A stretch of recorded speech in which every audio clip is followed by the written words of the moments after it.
어머니, 이제 나가세요. 여긴 제 집이에요. 며느리의 차가운 목소리가 귓가에 맴돕니다. 평생을 모아온 20억. 그 돈과 함께 내 집, 내 아들, 내 모든 것을 잃었습니다. 하지만 3년 후 쓰레기 더미에서 폐지를 줍던 내가 발견한 것은 바로 그 며느리에게 버림받은 채 똑같이 폐지를 줍고 있는 내 아들이었습니다. 그리고 그날부터 모든 것이 뒤집히기 시작했습니다. 여러분들의 구독, 좋아요는 영상 제작에 큰 힘이 됩니다. 앞으로 더 재미있고 흥미진진한 이야기로 찾아뵙겠습니다. 감사합니다. 제 이름은 김옥순, 올해 73입니다. 평생을 성실하게, 그저 성실하게만 살아왔습니다. 25에 남편을 잃고 돌도 안 된 아들 하나 없고 시작한 삶이었지만 한 번도 남 탓을 해본 적이 없습니다. 새벽 4시에 일어나 국물을 우려내고 밤 11시가 넘어서야 식당 문을 닫았습니다. 손님들이 사장님 좀 쉬세요라고 말할 때마다 저는 그저 웃으며 대답했습니다. 괜찮아요. 우리 준호 대학 보내야 하잖아요. 30년이 흘렀습니다. 작은 식당은 제법 알아주는 단골집이 되었고 악착같이 모은 돈은 어느새 20억이라는 숫자가 되어 있었습니다. 아들 준호는 비록 대기업에 다니진 못했지만 성실한 회사원으로 자리를 잡았습니다. 그리고 5년 전 준호가 데려온 여자 박미선을 처음 봤을 때의 그 기억이 지금도 선명합니다. 어머니, 인사드려요. 준호 씨 여자친구 박미선이에요. 고운 얼굴에 단정한 옷차림, 무엇보다 공손한 말투가 마음에 들었습니다. 아, 우리 준호가 좋은 사람 만났구나. 그렇게 생각했습니다. 아니, 그렇게 믿고 싶었는지도 모릅니다. 40이 넘도록 결혼 한 번 못한 아들이 걱정이었으니까요. 미선이는 준호보다 5살이나 어렸지만 오히려 그게 더 좋아 보였습니다. 젊고 활기찬 며느리가 우리 집안의 생기를 불어넣어 줄 것 같았으니까요. 결혼식 날 저는 평생 모아온 돈 중 3억을 신혼집 마련 비용으로 내놨습니다. 어머니, 이렇게까지 하시면 안 되는데. 준호가 눈물을 글썽이며 말했을 때 미선이가 먼저 제 손을 꼭 잡았습니다. 어머니, 정말 감사합니다. 평생 은혜 잊지 않을게요. 어머니 모시고 잘 살게요. 그 눈빛이 참 맑아 보였습니다. 하지만 지금 생각해보면 그때 이미 시작이었는지도 모릅니다.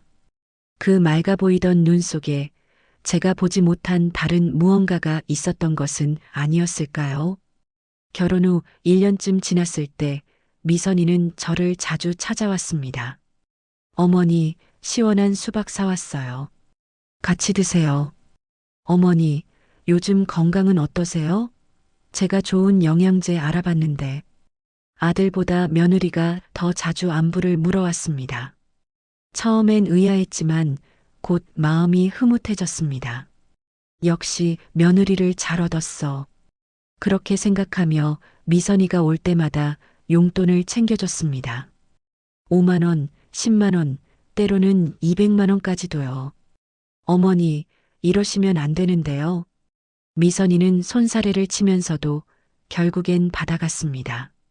그 모습이 너무 가여워 보여서 저는 더 많이 주고 싶었습니다. 내가 죽으면 어차피 다 내 거 될 건데 미리미리 챙겨주는 게 낫지. 70을 넘기며 몸이 예전 같지 않았습니다. 무릎이 시큰거리고 계단을 오르면 숨이 찼습니다. 병원에 가니 의사 선생이 말했습니다. 당뇨 수치가 많이 높으시네요. 혈압도 관리가 필요하고요. 꾸준히 약 드시고 정기검진 받으셔야 합니다. 그날 저녁 준호와 미선이가 함께 집에 찾아왔습니다. 어머니, 병원에서 연락 왔다면서요? 괜찮으세요? 준호의 얼굴에 걱정이 가득했습니다. 저는 손을 흔들며 괜찮다고 했지만 미선이가 제 손을 꼭 잡았습니다. 어머니, 혼자 계시면 약도 제때 못 드실 것 같아요. 저희가 같이 살면 안 될까요? 아니면 요양병원이라도. 무슨 소리야? 어머니가 무슨 요양병원을. 준호가 버럭 소리를 질렀지만 미선이는 차분했습니다. 오빠, 나도 어머니 걱정돼서 그러는 거예요. 근데 솔직히 우리 집은 좁잖아요. 그리고 어머니 재산 관리도. 혹시 어머니가 갑자기 쓰러지시기라도 하면 어떡해요? 은행 일도 집 관리도 다 복잡해지잖아요. 그 말을 듣는 순간 묘한 기분이 들었습니다. 재산 관리? 하지만 곧 그 생각을 지웠습니다. 이 사람이 날 걱정해서 하는 말인데 내가 왜 이런 생각을. 어머니, 제가 어머니 통장 관리 좀 해드릴까요? 병원비도 제가 챙겨드리고 공과금 같은 것도 자동이체 해드리고요. 어머니는 그냥 편히 쉬세요. 미선이의 목소리는 다정했습니다. 그 목소리가 너무 따뜻해서 저는 고개를 끄덕였습니다. 그래. 내가 그렇게까지 해준다니 고맙구나. 다음 주 미선이는 서류 뭉치를 들고 왔습니다. 어머니, 이거 한 번만 확인하시고 도장 찍어주세요. 어머니 명의로 된 것들 정리하는 거예요. 나중에 복잡하지 않게요. A사 용지 여러 장에 빼곡히 적힌 작은 글씨들. 돋보기를 꺼내 읽으려 했지만 법률 용어들이 가득해서 무슨 말인지 잘 이해가 되지 않았습니다. 이게 정확히 뭐지? 아, 그냥 증여 절차예요. 어머니가 나중에 세금 많이 내시면 안 되잖아요. 미리미리 정리해두면 좋아요. 법무사님이 다 확인한 거니까 걱정 마세요. 미선이는 환하게 웃으며 도장을 내밀었습니다. 제 손에 쥐어진 낡은 도장함. 남편이 돌아가시기 전 마지막으로 사준 선물이었습니다. 30년 넘게 제 곁을 지켜온 제 인생의 모든 계약서에 찍혔던 도장. 손이 떨렸습니다. 이걸 찍어도 되나? 하지만 준호가 옆에서 말했습니다. 어머니, 미선이가 법무사한테 다 확인받았대요. 괜찮을 거예요. 아들의 말에 저는 결국 도장을 찍었습니다. 1장, 2장, 3장. 서류마다 도장이 찍힐 때마다 묘하게 가슴이 답답해졌습니다. 마치 뭔가 중요한 걸 놓치고 있는 것 같은, 돌이킬 수 없는 강을 건너고 있는 것 같은 느낌이었습니다. 마지막 서류에 도장을 찍는 순간 저는 고개를 들었습니다. 그리고 봤습니다. 미선이의 눈빛을. 그 눈에서 처음으로 본 것은 차가움이었습니다.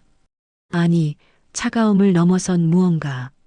마치 사냥꾼이 먹잇감을 드디어 손에 넣었을 때 짓는 그런 표정.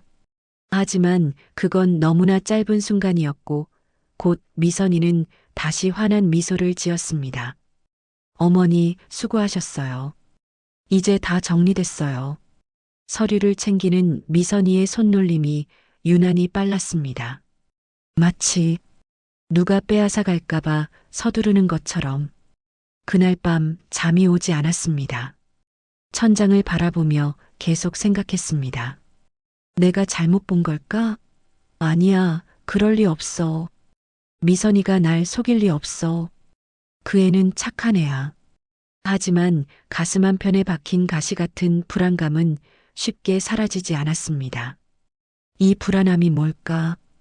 왜 자꾸 뭔가 잘못됐다는 생각이 들까? 밖에서 바람 소리가 들렸습니다. 겨울이 오고 있었습니다. 그로부터 정확히 3개월 후 제 인생은 완전히 뒤바뀌게 됩니다. 집 초인종이 울렸을 때 저는 그게 마지막이 될 줄 몰랐습니다. 그동안 미선이는 더욱 자주 찾아왔습니다. 하지만 뭔가 달라졌습니다. 예전처럼 수박을 들고 오거나 영양제를 챙겨주는 일은 없었습니다. 대신 서류를 가져왔습니다. 계속해서 끊임없이. 어머니, 이것도 정리해야 해요. 어머니, 여기도 사인 한 번만 더 해주세요. 어머니, 이건 은행에서 확인받아야 하는 거예요. 그때마다 저는 물었습니다. 이게 대체 뭐니? 왜 이렇게 서류가 많은 거야? 어머니, 걱정 마세요. 다 어머니 위한 거예요. 세금 절약하고 나중에 복잡하지 않게요. 하지만 미선이의 눈빛은 점점 더 차갑게 변해갔습니다. 그리고 저는 느꼈습니다. 뭔가 심각하게 잘못되고 있다는 것을. 어느 날 은행에서 전화가 왔습니다. 고객님, 계좌명의 변경 건으로 최종 확인 전화드립니다. 네. 명의 변경이요? 전 그런 거 신청한 적 없는데요. 아, 그러시면. 잠시만요. 여기 박미선 씨 명의로 변경 신청이 들어와 있는데요. 고객님 도장도 날인되어 있고, 그 순간 온몸에 소름이 돋았습니다. 도장? 그때 그 서류들. 손이 떨리는 걸 느끼며 전화를 끊었습니다. 그리고 곧바로 준호에게 전화를 걸었습니다. 준호야, 너 지금 당장 엄마한테 와라. 어머니? 무슨 일이세요? 빨리 와. 지금 당장. 1시간 후 준호가 미선이와 함께 나타났습니다. 아니, 미선이가 준호를 데리고 온 것처럼 보였습니다. 저는 떨리는 목소리로 물었습니다. 미선아, 내 통장 명의를 내 이름으로 바꿨다며?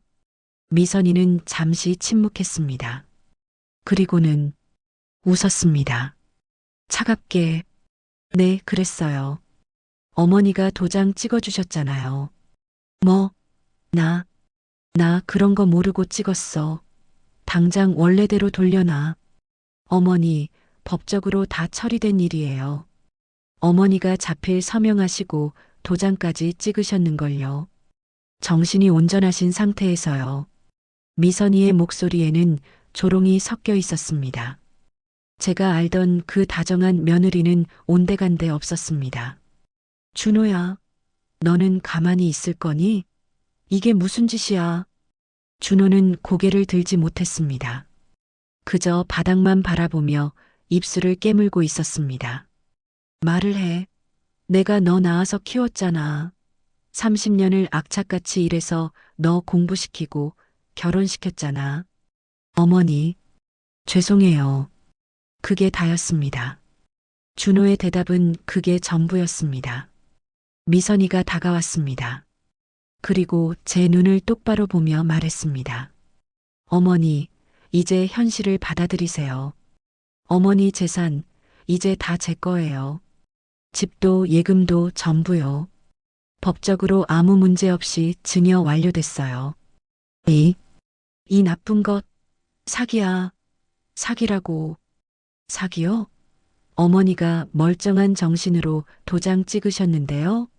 법무사 앞에서 서명도 하셨고요. 혹시 어머니가 치매라도 되신 건 아니시죠? 그 말에 온몸이 얼어붙었습니다. 치매. 이 사람이 날 치매 환자로 몰아갈 생각이구나. 나 멀쩡해. 정신 똑바로 박혀 있어. 그럼 됐네요. 멀쩡한 정신으로 증여하신 거니까 법적으로 문제 없겠네요. 미선이는 가방에서 서류 한 뭉치를 꺼냈습니다.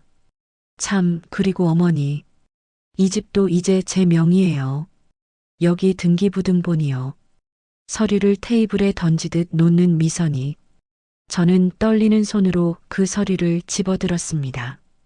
거기에는 분명하게 적혀 있었습니다. 소유주 박미선. 안 돼. 이럴 수가. 이게 내 집인데. 아니에요, 어머니. 이제 제 집이에요. 미선이의 목소리는 더 이상 다정하지 않았습니다. 칼날처럼 차가웠습니다. 그리고 다음 순간 제 귓가에 들린 그 말은 평생 잊을 수 없을 것입니다. 그러니까 어머니, 이제 나가세요. 뭐라고? 여긴 제 집이에요. 주인이 나가라는데 나가셔야죠. 심장이 멎는 것 같았습니다. 이게 꿈인가? 악몽인가? 미선아, 제발. 장난이지? 그렇지? 장난처럼 보여요? 저 진심이에요. 1달 드릴게요. 한 달 안에 짐 싸서 나가세요. 준호야. 저는 아들을 향해 소리쳤습니다. 하지만 준호는 여전히 고개를 들지 못했습니다. 말을 해. 내 엄마가 쫓겨나는데 가만히 있을 거야? 준호의 입술이 떨렸습니다. 뭔가 말하려는 것 같았지만 결국 아무 말도 나오지 않았습니다. 미선이가 준호의 팔을 잡아 끌었습니다. 오빠 가요. 할 말 다 했어요. 어머니, 죄송합니다. 그렇게 두 사람은 나갔습니다. 쿵! 문이 닫히는 소리가 유난히 크게 들렸습니다. 저는 그 자리에 주저앉았습니다. 다리에 힘이 풀려서 더 이상 서 있을 수가 없었습니다. 온몸이 떨렸습니다. 분노인지 슬픔인지 공포인지 알 수 없는 감정이 온몸을 휘감았습니다. 평생을 모은 돈이, 평생을 지킨 집이 하루아침에 눈물이 왈칵 쏟아졌습니다. 그날 밤 잠을 이룰 수 없었습니다.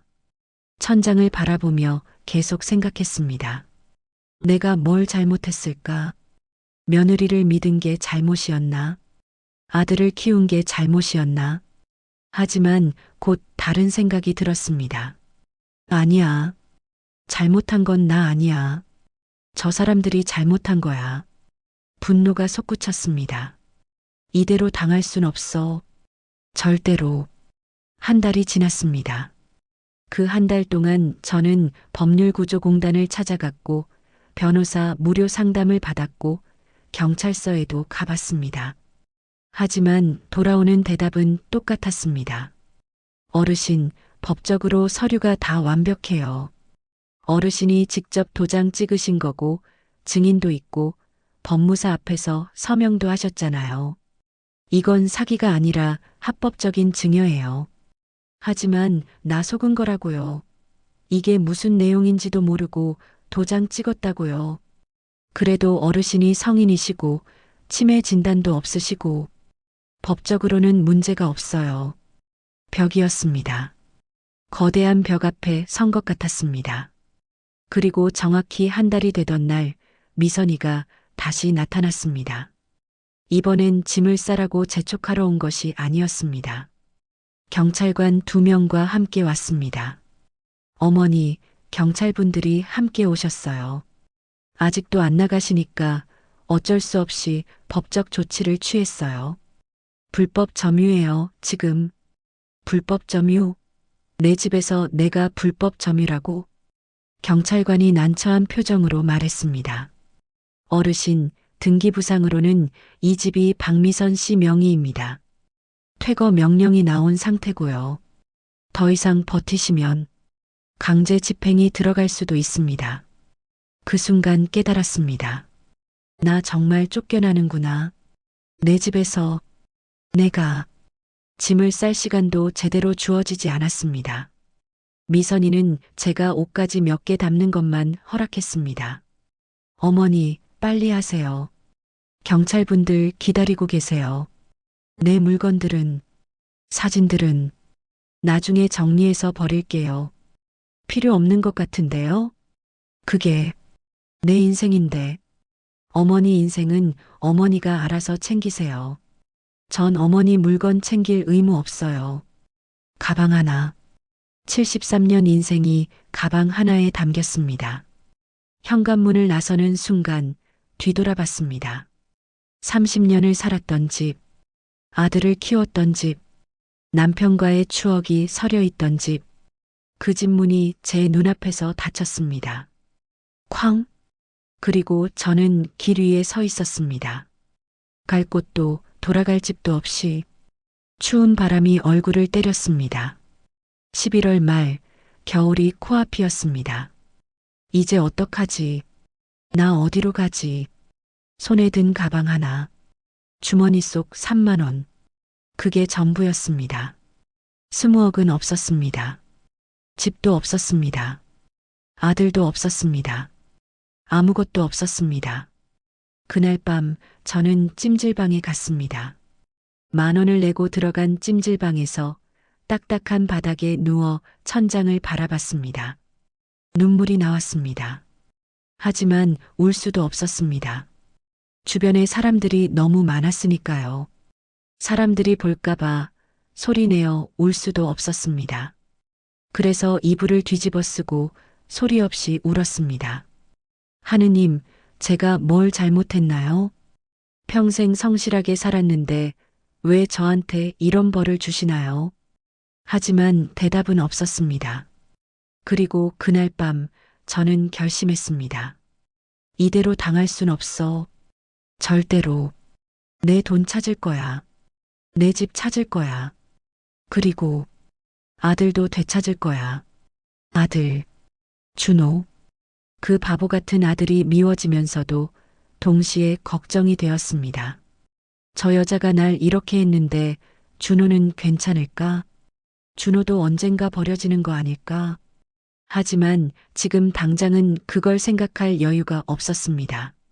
살아남는 것부터 해야 했으니까요. 이제 막 진짜 전쟁이 시작되는 거니까요. 다음 날 아침 저는 구청 복지과를 찾아갔습니다. 그리고 그곳에서 생각지도 못한 말을 들었습니다. 어르신, 명의상으로 어르신 재산이 20억이 넘는데요. 기초생활수급자 신청이 안 됩니다. 그 순간 모든 것이 무너졌습니다. 재산이 20억. 서류상으로 저는 여전히 부자였습니다. 하지만 실제로는 주머니에 2만 원밖에 없었습니다. 찜질방비 10,000원을 쓰고 남은 돈이었습니다. 어르신, 재산 명의가 어르신으로 되어 있으면 지원이 안 돼요. 일단 재산 문제부터 정리하셔야 해요. 복지과 공무원의 말이 귓가를 맴돌았습니다. 재산 정리? 그게 되면 내가 여기 왔겠어? 구청을 나서며 한숨이 나왔습니다. 갈 곳이 없었습니다. 다시 찜질방? 하지만 매일 10,000원씩 쓸 수는 없었습니다. 그때 한 아주머니가 제게 말을 걸었습니다. 저기, 혹시 쉴 곳 찾으세요? 저쪽에 쪽방촌 있어요. 하루 10,000원이면 잘 수 있어요. 쪽방촌. 들어만 봤던 곳이었습니다. TV에서 본 적은 있었죠. 하지만 제가 직접 그곳에 갈 줄은 몰랐습니다. 그렇게 저는 쪽방촌에 도착했습니다. 좁은 골목, 낡은 건물, 곰팡이 냄새가 코를 찔렀습니다. 계단을 올라가는데 삐걱거리는 소리가 무서울 정도였습니다. 여기요. 사무실. 주인 아주머니가 문을 열어줬습니다. 방이라고 부르기도 민망한 공간이었습니다. 2평도 안 되는 크기의 작은 창문 하나, 형광등 하나가 전부였습니다. 보증금 없어요. 그냥 하루 10,000원씩만 내면 돼요. 화장실은 복도 끝에 공용이고요. 여기서 사람이 사나요? 네, 다들 사세요. 어르신도 금방 익숙해지실 거예요. 익숙해진다고요? 70평 아파트에 살던 제가 이 좁은 방에 익숙해질 수 있을까요? 하지만 선택의 여지가 없었습니다. 네, 여기 할게요. 10,000원을 내고 방에 들어갔습니다. 가방을 내려놓고 바닥에 앉았습니다. 차가운 바닥이 엉덩이를 파고들었습니다. 내가 왜 여기 있지? 이게 꿈이야, 현실이야. 그날 밤 잠이 오지 않았습니다. 옆방에서 들리는 기침소리, 복도를 오가는 발소리, 밖에서 들리는 취객들의 고함, 모든 게 낯설고 두려웠습니다. 하지만 울고만 있을 수는 없었습니다. 다음 날 아침 저는 거울을 봤습니다. 초췌한 얼굴, 푹 꺼진 눈. 하지만 그 눈 속에는 아직 불씨가 남아 있었습니다. 싸워야 해. 이대로 죽을 순 없어. 일단 먹고 살아야 했습니다. 저는 밖으로 나갔습니다. 골목을 걷다가 리어카를 끌고 가는 할머니를 봤습니다. 리어카에는 폐지가 가득 실려 있었습니다. 저기 할머니, 폐지 주우면 돈을 받을 수 있나요? 그럼요. 폐지 모아서 고물상에 가져가면 돼요. 킬로당 100원 정도 받아요. 100원. 1킬로에 100원이라니. 하지만 다른 방법이 없었습니다. 그날부터 저는 폐지를 줍기 시작했습니다. 새벽부터 골목골목을 돌아다니며 박스를 주었습니다. 처음엔 부끄러웠습니다. 누가 볼까봐, 아는 사람 만날까봐 두려웠습니다. 하지만 며칠이 지나자 그런 감정도 무뎌졌습니다. 부끄러워하고 있을 때가 아니야. 살아야 해. 살아서 복수해야 해. 낮에는 폐지를 주우며 돈을 벌었습니다. 하루 종일 주워봐야 10,000원 남짓. 쪽방 비용을 내고 나면 남는 게 없었습니다. 하지만 밤에는 다른 일을 했습니다. 도서관에 갔습니다. 무료로 이용할 수 있는 구립도서관. 그곳에서 저는 책을 읽었습니다. 부당이득 반환 청구, 증여 취소, 사기죄 성립 요건, 법률 용어들이 가득한 책을 읽으며 공부했습니다. 처음엔 하나도 이해가 안 됐습니다. 하지만 계속 읽고 또 읽었습니다. 그리고 어느 날 복지관 무료 법률 상담소 공고를 받습니다. 매주 수요일 오후 2시 무료 법률 상담. 저는 그곳을 찾아갔습니다. 어르신 말씀하세요. 젊은 변호사가 친절하게 물었습니다. 저는 제 사연을 털어놨습니다. 며느리에게 속아 재산을 빼앗긴 이야기, 집에서 쫓겨난 이야기, 모든 것을. 변호사는 고개를 저었습니다. 어르신, 솔직히 말씀드리면 어렵습니다. 증여가 합법적으로 이루어졌고 어르신이 직접 서명하셨으니까요. 사기를 입증하려면 명백한 기망 행위가 있었다는 걸 증명해야 하는데. 하지만 나 속은 거라고요. 그걸 법정에서 입증해야 해요. 증거가 있으세요? 증거 없었습니다. 미선이와 나눈 대화를 녹음한 것도 문자 메시지도 없었습니다. 변호사 선임 비용은 최소 300만 원은 들어갈 겁니다. 그리고 이겨도 시간이 오래 걸려요. 1년, 2년, 300만 원. 제게는 없는 돈이었습니다. 상담소를 나서며 절망감이 밀려왔습니다. 하지만 포기할 수 없었습니다. 다른 방법이 있을 거야. 분명히. 그날 밤 쪽방으로 돌아오는 길에 작은 카페를 지나쳤습니다. 창문 너머로 사람들이 노트북을 하고 있는 게 보였습니다. SNS?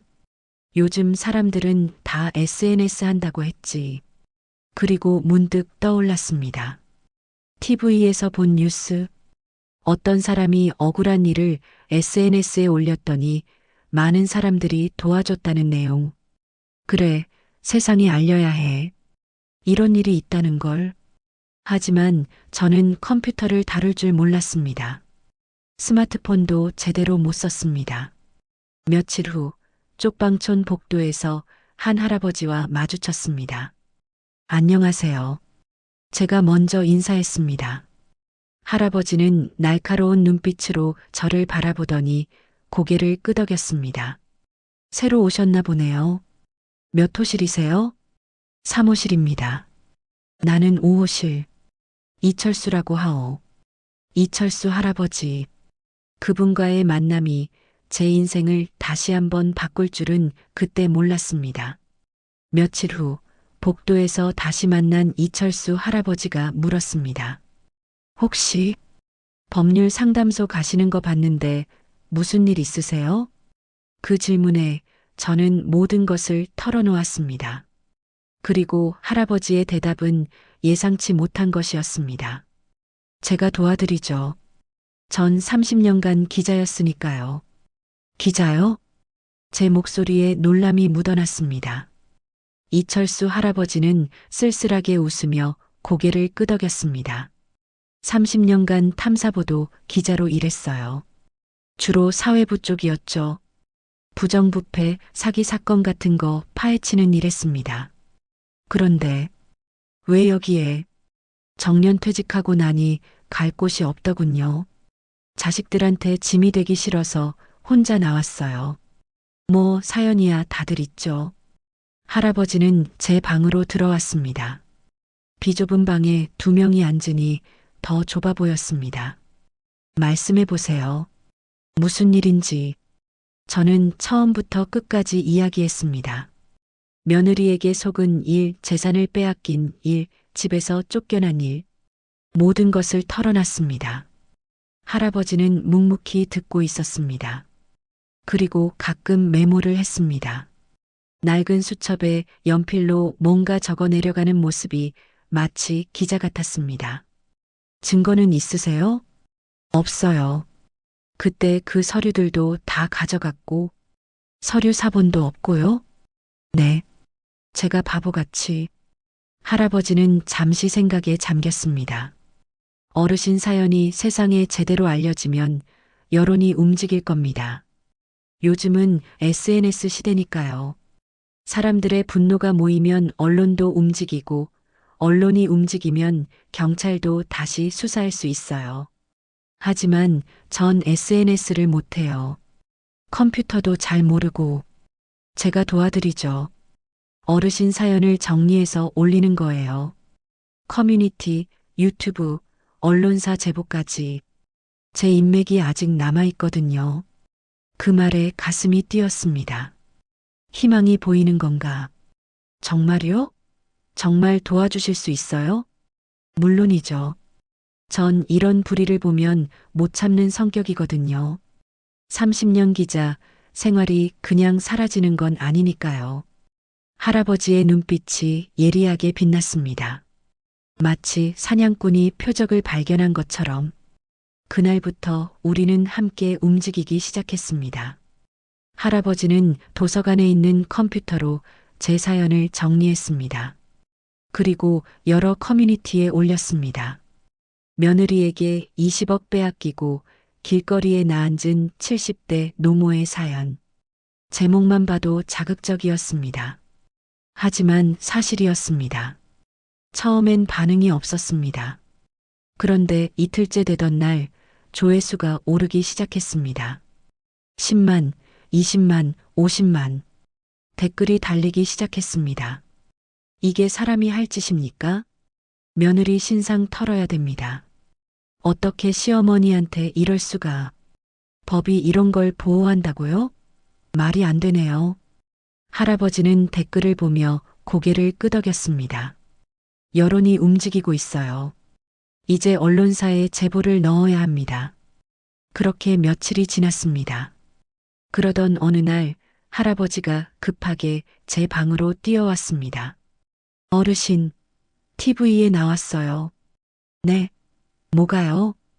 어르신 사연이요. 뉴스에서 다뤘어요. 저는 할아버지를 따라 복도 끝 공용 TV가 있는 방으로 갔습니다. 화면 속에서 앵커가 말하고 있었습니다. 최근 온라인상에서 화제가 되고 있는 사연이 있습니다. 70대 노모가 며느리에게 20억 원의 재산을 빼앗기고 길거리에 나앉았다는 내용인데요. 제 이야기였습니다. 화면이 바뀌며 인터뷰 영상이 나왔습니다. 누군가 쪽방촌 앞에서 저를 찍은 영상이었습니다. 언제 찍은 거예요? 어제 제가 찍었어요. 언론사에 보냈죠. 화면 속 제가 폐지를 줍고 있었습니다. 초라한 모습, 구부정한 등 보는 것만으로도 가슴이 아팠습니다. 평생을 모은 재산을 믿었던 며느리에게 빼앗기고 지금은 쪽방촌에서 폐지를 주우며 생활하고 있습니다. 리포터의 목소리가 들렸습니다. 그리고 다시 스튜디오로 화면이 바뀌었습니다.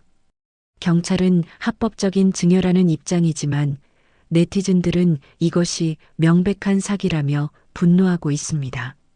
뉴스가 끝나고 쪽방촌 사람들이 저를 바라봤습니다. 어머, 할머니가 그 할머니였어요? 아이고, 고생이 많으셨네요. 사람들의 시선이 따가웠지만 동시에 따뜻했습니다. 그날 밤 할아버지가 다시 제 방에 왔습니다. 어르신, 이제 시작이에요. 여론이 완전히 들끓고 있어요. 포털 사이트 실시간 검색어에도 올랐고요. 그럼 이제 제 재산을 돌려받을 수 있나요? 아직은 모르죠. 하지만 며느리 쪽에서 반응이 올 겁니다. 분명히 할아버지 말이 맞았습니다. 이틀 후 며느리 박미선이 반격에 나섰습니다. TV 화면에 미선이가 나타났습니다. 눈물을 글썽이며 시어머니를 사랑했어요. 진심으로 모시려고 했어요. 그런데 시어머니가 치매 증상을 보이시더라고요. 치매. 그 단어가 귓가를 때렸습니다. 갑자기 이상한 말씀을 하시고 저를 도둑으로 몰고 정신과 진료를 권했지만 거부하셨어요. 재산은 합법적으로 증여받은 겁니다. 법무사 앞에서 정식으로요. 미선이는 서류까지 보여줬습니다. 깔끔하게 정리된 증여 서류들. 시어머니께서 저를 이렇게 몰아가시니 너무 가슴이 아파요. 저도 피해자예요. 눈물까지 흘리는 모습에 일부 댓글이 바뀌기 시작했습니다. 이거 진짜 치매 아닌가? 할머니가 착각하시는 거 아니에요? 증여 서류가 완벽한데 여론이 둘로 나뉘었습니다. 믿어주는 사람, 의심하는 사람. 할아버지는 화면을 보며 이를 갈았습니다. 저 여자 치밀하네요. 치매로 몰아가는 전략이군요. 어떡해요? 사람들이 날 믿지 않으면 아직 끝난 게 아닙니다. 저 여자 과거를 파헤쳐야 해요. 분명히 뭔가 있을 겁니다. 할아버지는 다시 움직이기 시작했습니다. 옛 동료 기자들에게 연락하고 자료를 뒤지고 박미선의 과거를 추적했습니다. 그리고 일주일 후 할아버지가 상기된 얼굴로 제 방에 뛰어들어왔습니다. 찾았어요. 뭐요? 박미선 그 여자 과거에 사기 전과가 있어요. 할아버지가 내민 서류를 보는 순간 온몸에 전율이 흘렀습니다. 5년 전 결혼 사기로 집행유예를 받았어요. 이름을 바꿔서 숨겼던 거죠. 드디어 반격의 칼날을 찾았습니다. 결혼 사기? 제 목소리가 떨렸습니다. 할아버지는 서류를 테이블 위에 펼쳤습니다. 5년 전 박미선이라는 이름이 아니라 박미라는 이름으로 활동했어요. 60대 독거노인에게 접근해서 결혼을 약속하고 재산을 가로챘죠.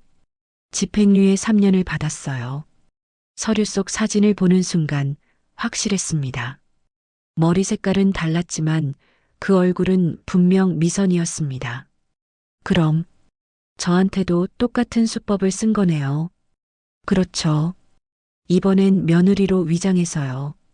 더 치밀하게 계획한 겁니다. 가슴이 뛰었습니다. 분노가 아니라 희망 때문이었습니다. 이걸로 고소할 수 있나요? 당연하죠. 정가를 숨기고 접근한 것 자체가 기망행위예요. 사기죄 성립 가능합니다. 드디어 빛이 보였습니다. 할아버지는 즉시 움직였습니다. 옛 동료 기자에게 연락했고 그 기자가 특종으로 기사를 냈습니다. 며느리로 위장한 정가자, 시어머니 20억 가로채. 기사가 나가자 세상이 뒤집혔습니다. 포털 사이트 메인을 장식했고 모든 뉴스가 이 이야기를 다뤘습니다. 댓글이 폭주했습니다. 역시 사기꾼이었네요. 이런 인간은 감옥에 보내야 합니다. 할머니 힘내세요. 재산 꼭 찾으시길 바랍니다. 여론이 완전히 제 편으로 돌아왔습니다. 경찰도 다시 움직이기 시작했습니다. 김옥순 씨 재수사 착수했습니다. 박미선 씨 전과 기록 확인했고요. 사기죄로 입건할 예정입니다. 형사의 말에 눈물이 났습니다. 감사합니다. 정말 감사합니다. 할머니 힘내세요. 끝까지 도와드리겠습니다. 그날 밤 쪽방에 누워 천장을 바라봤습니다. 이제 끝나는 건가? 드디어 내 것을 찾는 건가? 하지만 싸움은 거기서 끝나지 않았습니다. 며칠 후 미선이가 다시 반격에 나섰습니다. 이번엔 변호사를 대동하고 기자회견을 열었습니다. 과거의 잘못은 인정합니다. 하지만 그때와 지금은 달라요. 저는 진심으로 시어머니를 모셨고 합법적으로 증여받았습니다. 변호사가 옆에서 거들었습니다. 증여는 법적으로 하자가 없습니다. 과거 정가와는 별개의 문제입니다. 김옥순 씨가 멀쩡한 정신으로 도장을 찍으셨고 증인도 있습니다. 미선이가 다시 입을 열었습니다. 그리고 시어머니께서 저를 모함하고 계세요. 제가 가져온 진료 기록이 있습니다. 화면에 서류가 나타났습니다. 김옥순 환자 경도 인지장애 의심 소견. 병원 진단서였습니다. 시어머니는 1년 전부터 건망증이 심해지셨어요. 병원에 모시려고 했지만 거부하셨죠. 이게 그 증거입니다. 순간 머릿속이 하얘졌습니다. 경도 인지장애? 나 그런 거 없어. 할아버지가 급히 전화를 걸어왔습니다. 어르신 봤어요? 저 진단서 어떻게 나온 건지 확인해야 해요. 나 병원 간 적 없어요. 기억나요, 분명히. 그럼 조작이거나 다른 병원일 수도 있어요. 일단 확인부터 하죠.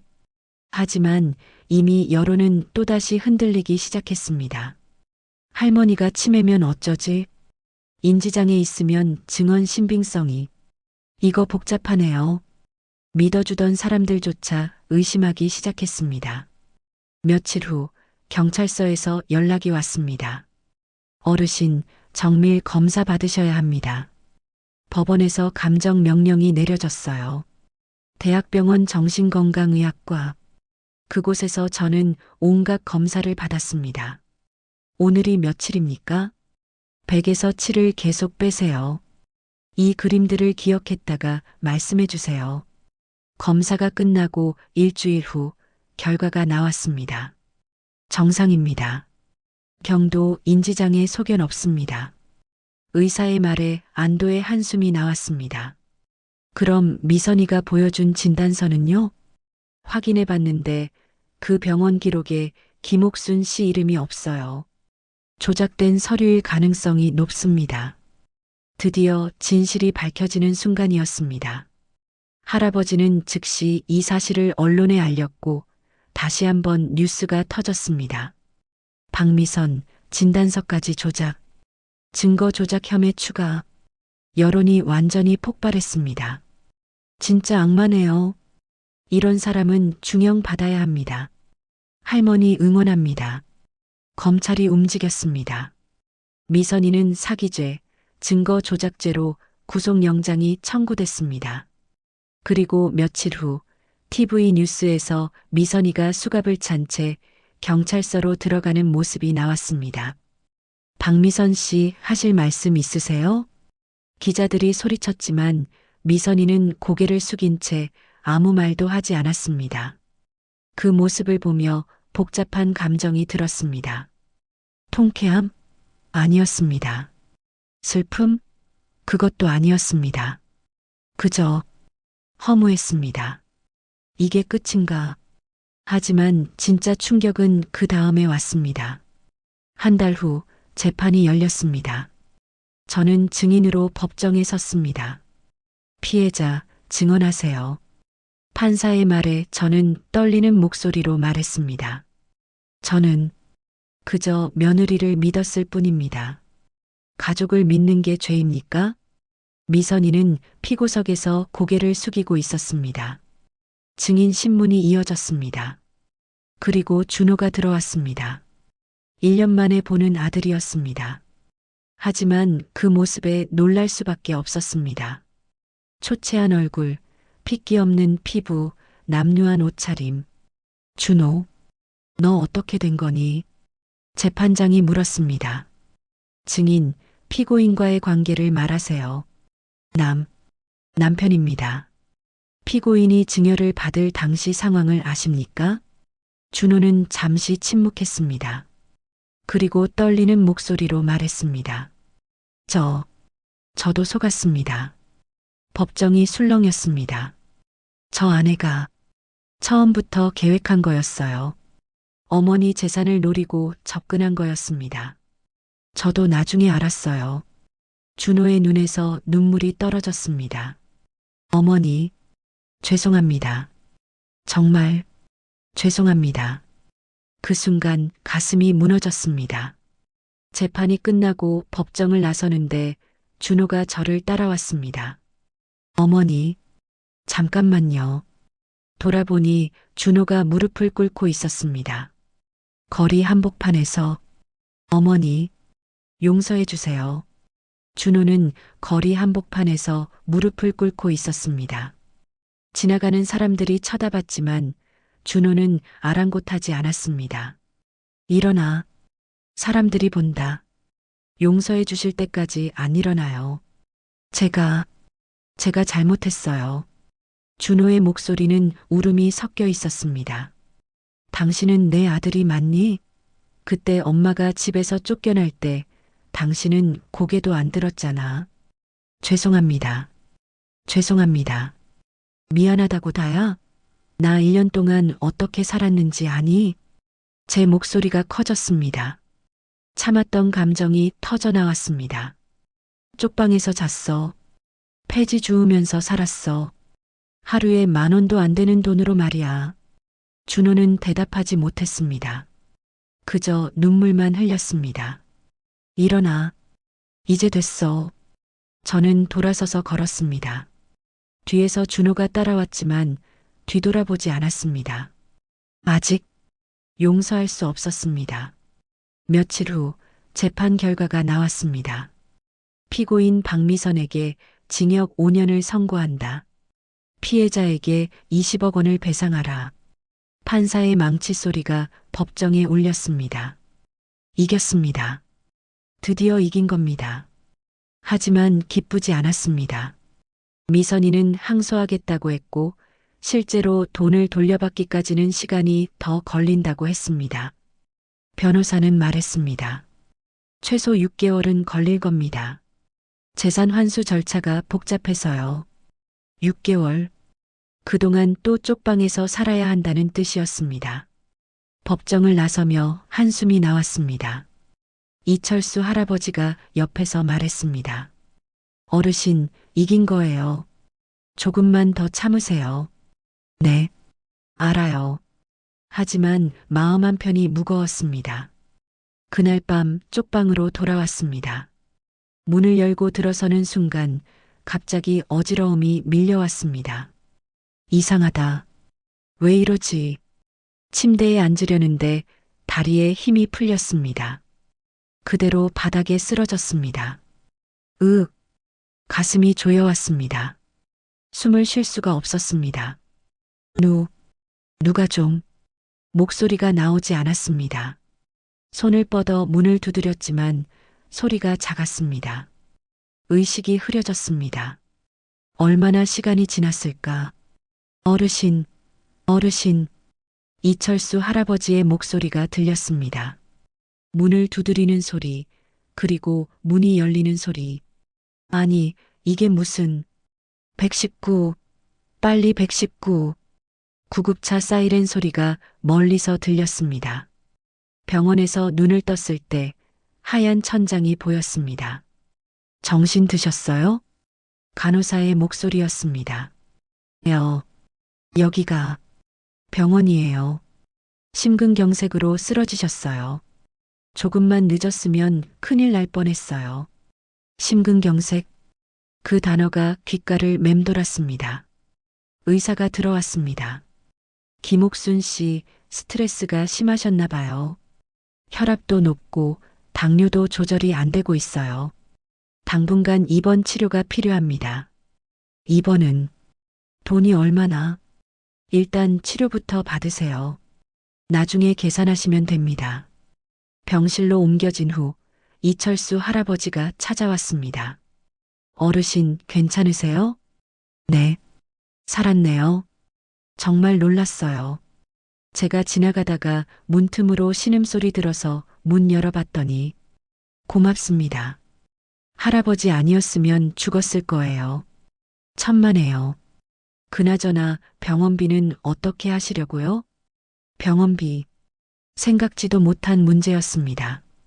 재산 돌려받으면 갚으면 되겠죠. 그때까지 버틸 수 있으세요?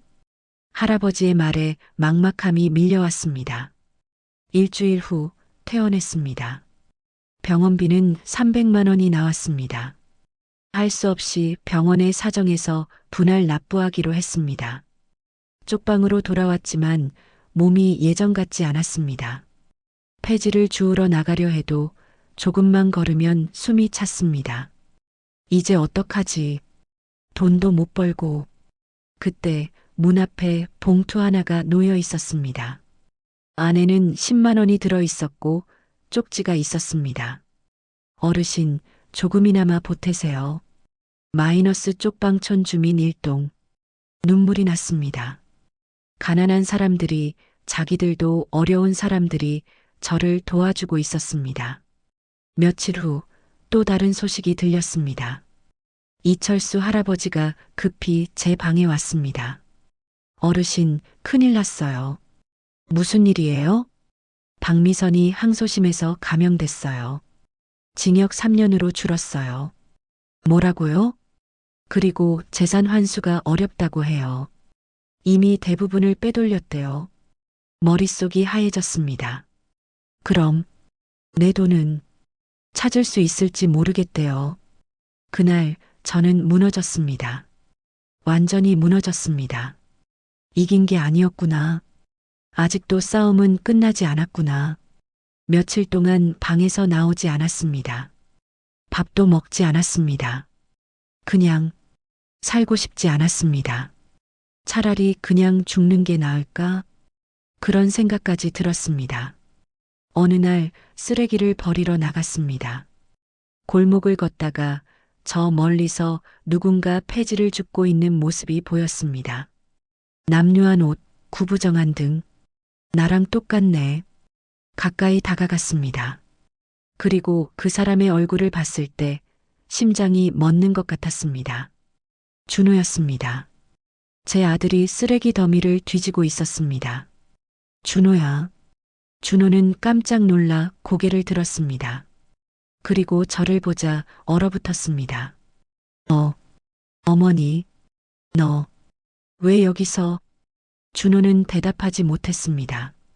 그저 고개를 숙였습니다. 보니 준호의 얼굴은 더 초췌해져 있었습니다. 뺨은 푹 꺼졌고 눈에는 생기가 없었습니다. 미선이가 날 버렸어요. 준호가 떨리는 목소리로 말했습니다. 재산 다 가져가고 저한텐 빚만 남겼어요.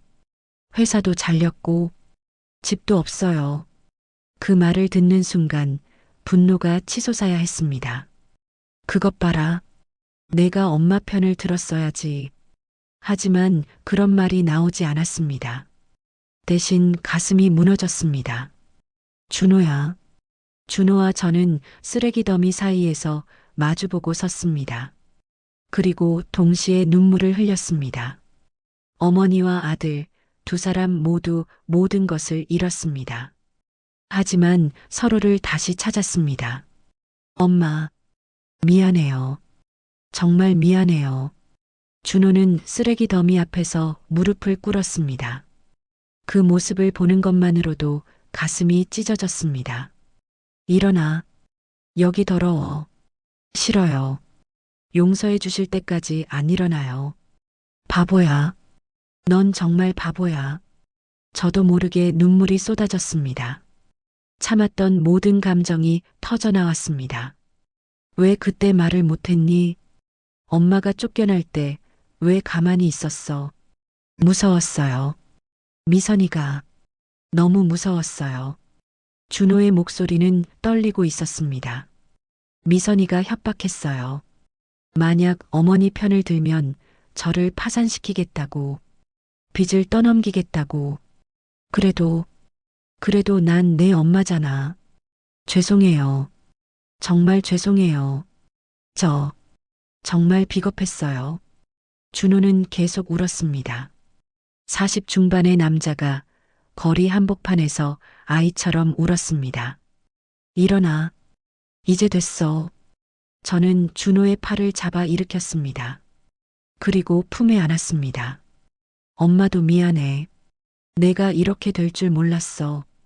두 사람은 한참을 그렇게 서 있었습니다. 쓰레기 냄새가 진동하는 골목에서 모든 것을 잃은 모자가 서로를 붙잡고 울었습니다. 그날 저녁 준호를 쪽방으로 데려왔습니다. 여기서 사세요? 준호는 좁은 방을 보며 충격받은 표이었습니다. 응. 너도 갈 데 없으면 여기 있어. 아니에요. 전 찜질방에서 자고 있어요. 바보야. 찜질방비가 아까운데 여기 있어. 좁아도 둘이 누울 순 있어. 그날 밤 준호는 제 옆에서 잠들었습니다. 좁은 방에서 모자가 나란히 누워 천장을 바라봤습니다. 엄마, 제가 모든 걸 바로잡을게요. 무슨 소리야? 이미 다 끝난 일인데. 아니에요. 아직 안 끝났어요. 미선이한테 결정적인 증거가 있어요. 저는 몸을 일으켜 준호를 봤습니다. 무슨 증거? 미선이 통장이요. 제가 몰래 복사해뒀어요. 거기에 모든 돈의 흐름이 다 있어요. 그걸 왜 진작 안 냈어? 무서웠어요. 미선이가 알면 저를 죽일 것 같았어요. 근데 이제 잃을 게 없잖아요. 준호의 눈에 결기가 서렸습니다. 다음 날 준호와 이철수 할아버지 그리고 저는 변호사 사무실로 갔습니다. 이게 대단한데요. 변호사는 통장 사본을 보며 놀랐습니다. 여기 보세요. 증여받자마자 10억을 해외로 빼돌렸네요. 그리고 나머지 돈은 친척 명의로 나눠놨고요. 그럼 이걸로 고소할 수 있나요? 당연하죠. 재산 은닉, 강제집행, 면탈죄로 추가 고소 가능합니다. 그리고 이미 확정된 배상금도 강제 집행할 수 있어요. 드디어 반격의 기회가 왔습니다. 변호사는 즉시 움직였습니다. 추가 고소장을 제출했고 검찰이 다시 수사에 착수했습니다. 그리고 이철수 할아버지가 다시 언론에 알렸습니다. 며느리 박미선, 10억 해외 도피, 아들이 증거 제출. 기사가 터지자 또다시 세상이 들끓었습니다. 이 정도면 중형 받아야 합니다. 재산 환수 꼭 하세요. 아들 용기 있네요. 여론이 다시 한번 폭발했습니다. 검찰은 박미선을 긴급 체포했고 해외 송금 계좌를 동결시켰습니다. 10억 원 전액 환수 가능합니다. 검사의 말에 가슴이 뛰었습니다. 드디어 끝나는구나. 2달 후 최종 재판이 열렸습니다. 법정은 기자들과 방청객들로 가득했습니다. 이 사건이 워낙 유명해져서 많은 사람들이 관심을 가졌습니다. 박미선이 피고석으로 들어왔습니다. 수척해진 얼굴, 푹 꺼진 눈.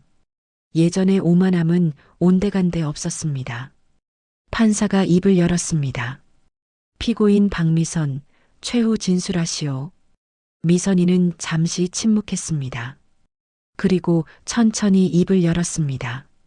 죄송합니다. 목소리는 떨리고 있었습니다. 김옥순 씨께 정말 죄송합니다. 제가 악마였습니다. 그 말을 듣는 순간 복잡한 감정이 밀려왔습니다. 처음부터 계획했습니다. 준호 씨를 이용해서 접근했고 시어머니를 속였습니다. 모든 게 돈 때문이었습니다. 미선이는 눈물을 흘렸습니다. 진짜 눈물인지 연기인지 알 수 없었습니다. 용서해달라고는 안 합니다.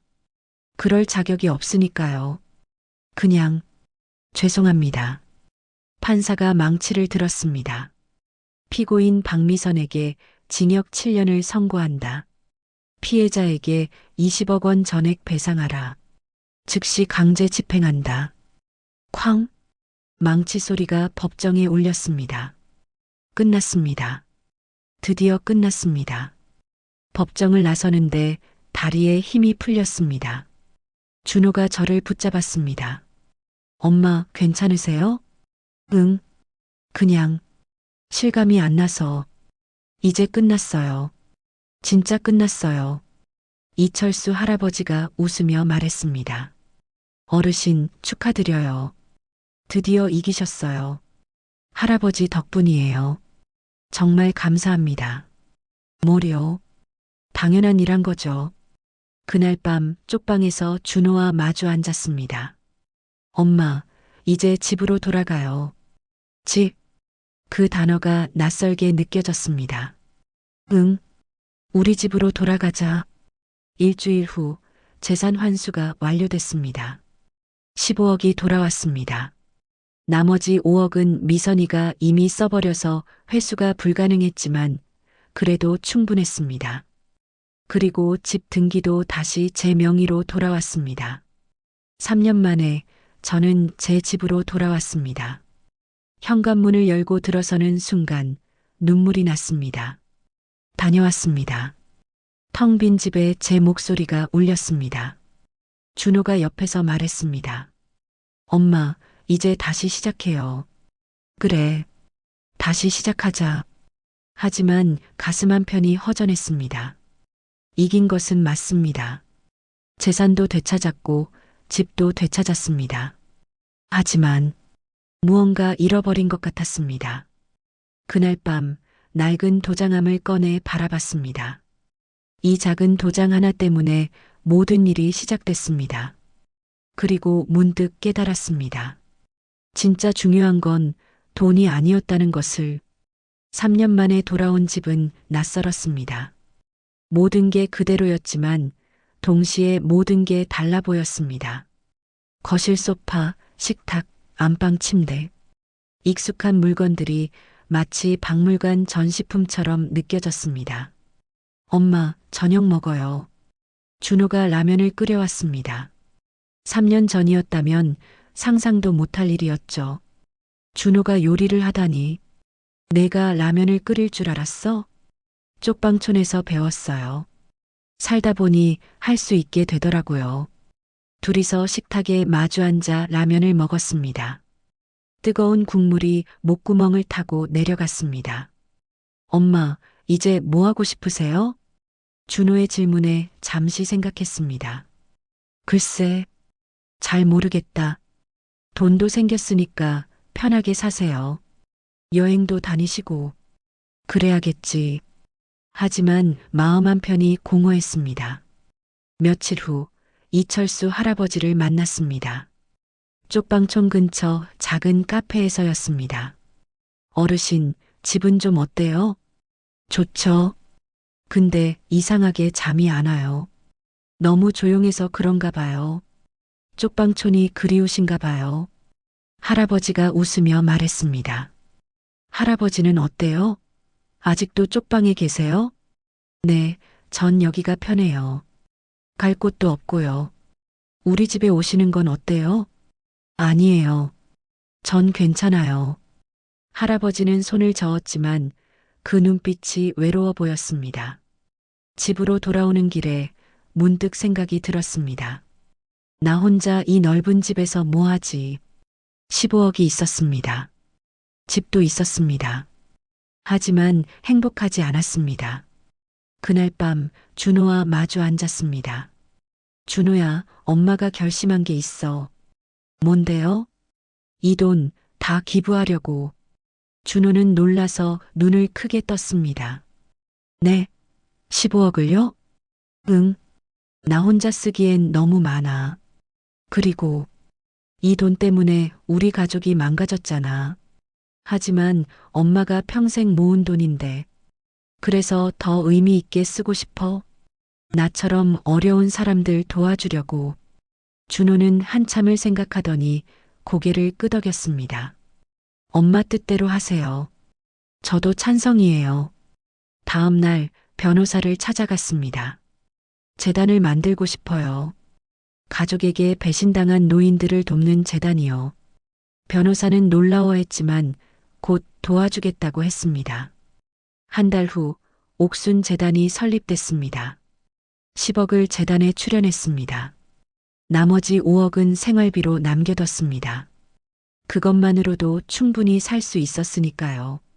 재단 설립 소식이 알려지자 또다시 뉴스가 됐습니다. 며느리에게 속아 재산 잃었던 할머니, 되찾은 돈 10억 기부. 기자들이 찾아왔습니다. 왜 기부하기로 결심하셨어요? 돈이 행복을 주진 않더라고요. 오히려 불행의 씨앗이 됐죠. 이제 이 돈이 누군가에겐 희망이 됐으면 좋겠어요.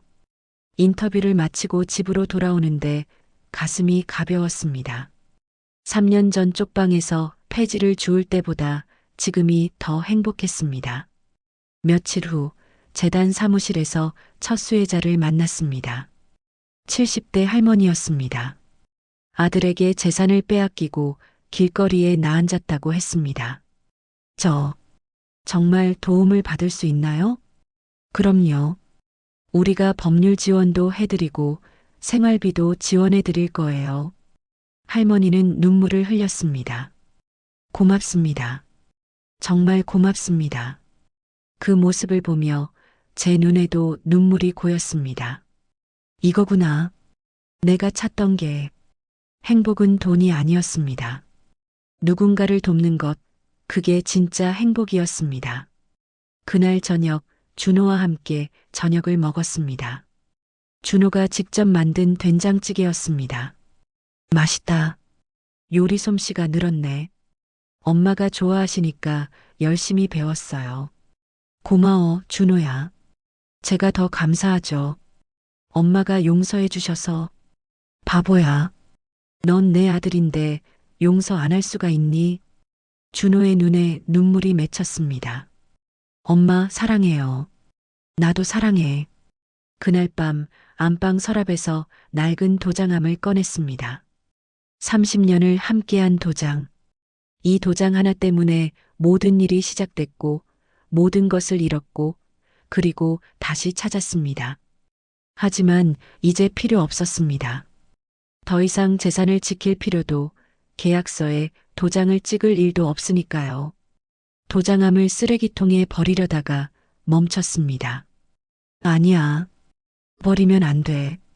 이건 제 인생의 증거니까요. 고통의 증거이자 교훈의 증거였습니다. 서랍 깊숙한 곳에 도장함을 넣었습니다. 그리고 중얼거렸습니다. 이젠 이런 건 필요 없어. 며칠 후 이철수 할아버지가 제 집에 놀러 왔습니다. 어르신, 요즘 어때요? 좋아요. 바빠요. 재단 일도 하고 봉사활동도 나가고 보기 좋아요. 예전보다 훨씬 밝아 보이세요. 할아버지 덕분이에요. 할아버지 아니었으면 여기까지 못 왔어요. 아니에요. 어르신이 포기하지 않으셨으니까 가능했던 거죠. 우리는 차를 마시며 이야기를 나눴습니다. 쪽방촌 이야기, 폐지 줍던 이야기, 법정에 섰던 이야기. 이제는 웃으며 할 수 있는 이야기들이었습니다. 할아버지, 그때 정말 고마웠어요. 저야말로 감사하죠. 마지막으로 의미 있는 일을 할 수 있었으니까요. 해가 지고 있었습니다. 창밖으로 노을이 보였습니다. 아름다운 노을이었습니다. 준호가 거실로 들어왔습니다. 엄마, 저녁 준비됐어요. 그래, 할아버지도 같이 드세요. 그럼 감사히 먹겠습니다. 셋이서 식탁에 둘러앉았습니다. 소박한 저녁이었지만 따뜻했습니다. 이게 행복이구나. 거액의 유산도 넓은 집도 필요 없었습니다. 그저 서로를 아끼는 사람들이 함께 있으면 그게 행복이었습니다. 식사를 마치고 거실 소파에 앉아 TV를 봤습니다. 뉴스에서 재단 이야기가 나왔습니다. 옥순 재단 출범 한 달 만에 100여 명 지원. 사회적 반향 일으켜. 화면 속에서 제가 웃고 있었습니다. 저 사람 누구야? 준호가 장난스럽게 물었습니다. 우리 엄마요. 맞아. 우리 엄마. 저는 웃으며 대답했습니다. 그날 밤 잠들기 전 창밖을 바라봤습니다. 별이 빛나고 있었습니다. 3년 전 쪽방촌에서 올려다보던 그 별들이었습니다. 그때는 절망 속에서 봤지만 지금은 희망 속에서 보고 있었습니다. 감사합니다. 누구에게 하는 말인지 몰랐습니다. 하느님에게 아니면 세상에게 그냥 감사했습니다. 살아있어서 포기하지 않아서 다시 시작할 수 있어서 눈을 감았습니다. 평온한 잠이 찾아왔습니다. 에필로그 1년 후 옥순재단은 전국적으로 유명해졌습니다. 500명이 넘는 노인들을 도왔고 10여 건의 재산 환수를 도왔습니다. 저는 매일 재단에 출근했습니다. 74세 나이에 일을 한다는 게 힘들었지만 보람이 있었습니다. 그리고 준호는 재단 사무국장이 됐습니다. 성실하게 일했고 사람들의 신뢰를 얻었습니다. 어느 날 한 통의 편지가 왔습니다. 발신인은 박미선이었습니다. 편지를 열어봤습니다. 김옥순 어머니께 저는 지금 교도소에 있습니다. 매일 후회하며 살고 있습니다. 용서를 구할 자격은 없지만 진심으로 사죄합니다. 출소하면 평생 속죄하며 살겠습니다. 마이너스 박미선. 편지를 읽고 한참을 생각했습니다. 그리고 답장을 썼습니다. 미선아, 용서한다. 출소하면 재단으로 와라. 내가 도울 사람들이 많다. 마이너스 김옥순. 편지를 붙이고 가슴이 후련했습니다. 이제 정말 모든 것을 내려놓은 것 같았습니다. 저녁이었습니다. 준호, 이철수 할아버지, 그리고 재단 직원들과 함께 저녁을 먹었습니다. 웃음소리가 가득한 식탁이었습니다. 이게 내가 원하던 삶이구나. 돈도 명예도 아니었습니다. 그저 사랑하는 사람들과 함께 의미 있는 일을 하며 사는 것. 그게 진짜 부자였습니다. 그리고 저는 이제 진짜 부자가 됐습니다.